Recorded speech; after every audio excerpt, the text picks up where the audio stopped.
For the last couple of weeks, we've had a lot of fun with our white car, being able to go out on the street and shake it down. Got some things we got to do in 2025 to get it kind of cleaned up. We went to the Kings of Columbus race where we had a pretty good time racing on bare concrete. We got some issues that we need to address with the white car in this video today, and it may apply to some of you guys out there with a stock car or a lightly modified. Whether it's high horsepower or stock, it seems to be these gremlins are always lurking about.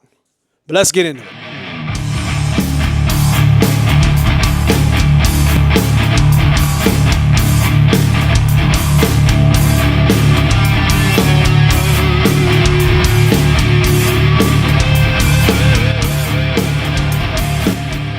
Well, one of the major issues that we've been having is our booster. Now, this thing's always a shit show when it comes to trying to get these cars right. You know, you could have a vacuum leak, you could have a check valve that's wrong. Some of the symptoms are pretty simple. You start getting spongy brakes that go to the floor. It gets to the point that these cars in like the last 40 years really kind of need to get a brake upgrade, whether it be manual brakes or a booster, like a Cobra booster. They just need upgrades. So what we got is a couple old boosters here. Obviously, this is a parts booster. This is how bad some of these can actually really get. You don't even see some of this because the back of your master cylinder could be leaking brake fluid and everything from a seal, and you don't even know really what's going on. You start getting really crappy brakes, you start getting leaks all over it. Brake fluid's really corrosive, so it's gonna start stripping the paint on your strut tower, and guess what happens then? You get rust. We took this brake booster's grommet out in this check valve, and we're going to check it with the one that we got because it's really loose. You can see how tight it's supposed to be. It's not supposed to move around very much. And over the years, I think mine has just seen its test of time, and it's just kind of like loose-ish. So we're going to try this first and take this off. And at worst case scenario, we're just going to pop one of these other boosters in to see if maybe it remedies the situation. You hear the squishy in the brake. That could have something to do with the bad diaphragm in the brake booster. It could have a bad check valve or kind of a combination of both. It's a little bit of a struggle with the brakes. I should have better brakes on this car for as fast as we're going. I mean, it's worked for now. I mean, we do have a parachute when we get over 160, so we do a lot of 8th mile racing. But we do have brakes that we are going to be upgrading with that booster. But right now, let's just get back on the track. Now, we're going to go ahead and pop this grommet out and see that it works pretty good. So we're going to pop this one out and see if it's bad. It wants to get stuck behind that.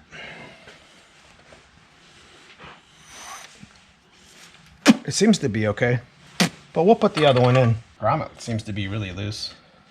Let's see if it's deteriorated at all. Could be sucking air through here too, Paul. Look how soft that is.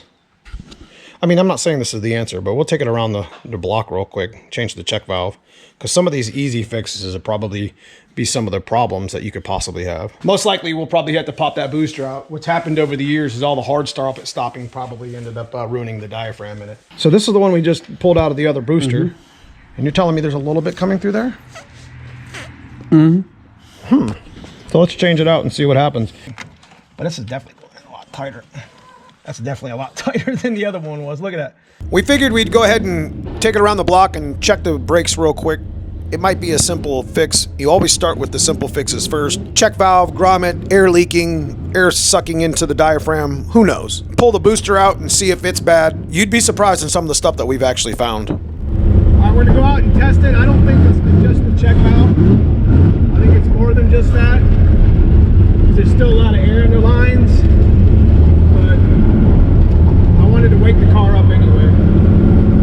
Get some of the water. I mean, it's still got condensation in it from where it was sitting all year.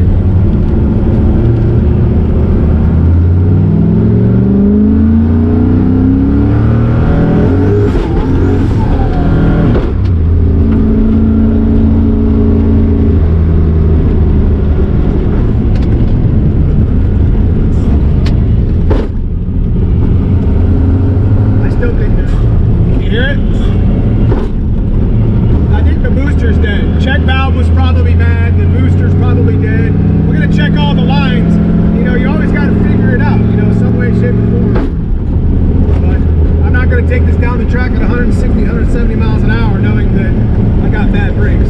Still, look at that. I mean, they want to lock up eventually, but we're not playing that game. And we're going to go ahead and take this booster out and see if we can't get this thing bled up and right. What better person to attack a brake booster than go cousin Paul over here? How many of them you take out? Too many. It's definitely... You can definitely hear the squishy, and it got a little bit better, but it's still We've probably ruined this booster, I'm sure. Probably. But whatever, we'll fix that stuff. Oh, yeah. And then we'll see if it works. I mean, if it continues to give us problems, we'll just completely upgrade the booster and everything from it, so we'll figure it out. Taking a booster out isn't all that bad. There's 4 bolts that actually hold your pedal assembly in, and then there's 2 here in the master cylinder. But we're gonna go ahead and replace this line, or this line here, and we're just gonna move the master cylinder forward and take the booster out. It's not all that hard. So while Cousin Paul goes ahead and swaps the boosters out, I'm gonna get the new Pro valve ready. That's the Willwood adjustable one. Number of things needed to happen. Let's make it work. All right, let me show you the booster that actually came out of it. Collapse it and you'll actually hear it. Good. Yeah, there was something definitely wrong with that. It's easy to push, and if you take this Cobra booster, it's a lot harder to see that. So that's good. Try this one too, this little Fox body one. You see that? So there was definitely something going on with that booster. So we're putting another one in. Did you guys check the one that was going in? Yes. So, and it was tight? It does like the Cobra.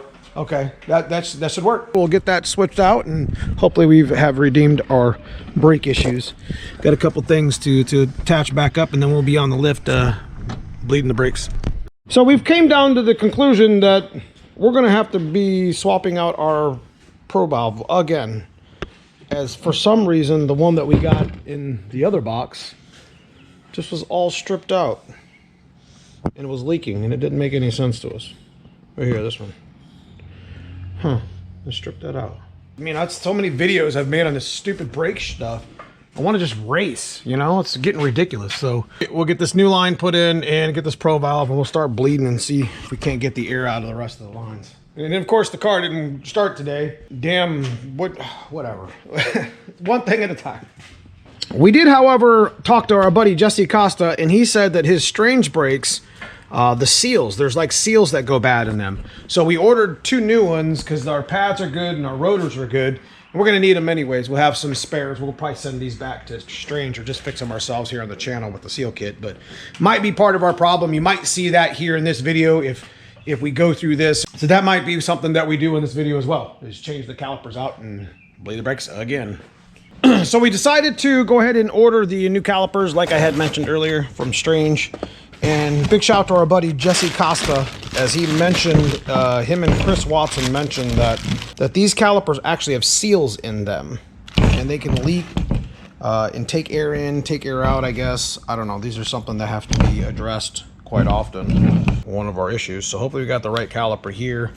So we're going to go ahead and get them installed. I'm not really going to show a lot of that here on film, as they won't take too long. Change the fitting and get this stuff off real quick. The brake pads and the rotors were still pretty good used, so we'll just get these fixed up and maybe use them on the Cooper or for like a backup. So let me get that switched over, and we're going to start bleeding and see if it makes a difference. You know, some of the problems that you have with brakes, it could be just stock calipers, it could be with some of the aftermarket ones. I mean, I hate doing brakes sometimes, but once you get them right, you get them right. This won't take too long. A couple bolts here on the caliper and this fitting here. Come right off. We just switch the pads over to the new ones. Got this little brake bleeder. This is always nice to not have so much of a mess.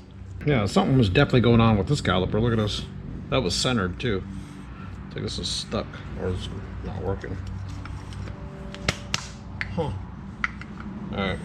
Okay, so we did end up taking it for a ride after we had adjusted some of the new calipers, and it definitely, once we started taking air out of the back, and these calipers, I'm almost positive that that was our fix. And you wouldn't think that something like that would go bad, but you know, with the amount of abusive we've had on these front brakes the last 3 years, 2 years, I'm not surprised. And big shout out to Jesse Costa for pointing that out for us on the channel here. So we're just making our final adjustments here on the lift. We're gonna go ahead and get everything back together and get the car ready to maybe go do some test and tune this weekend. I'm always preaching, get your shit out the jack stands, and we're always just grinding here on the channel. So if there's something here that helped you in this video, leave me a comment below and let me know.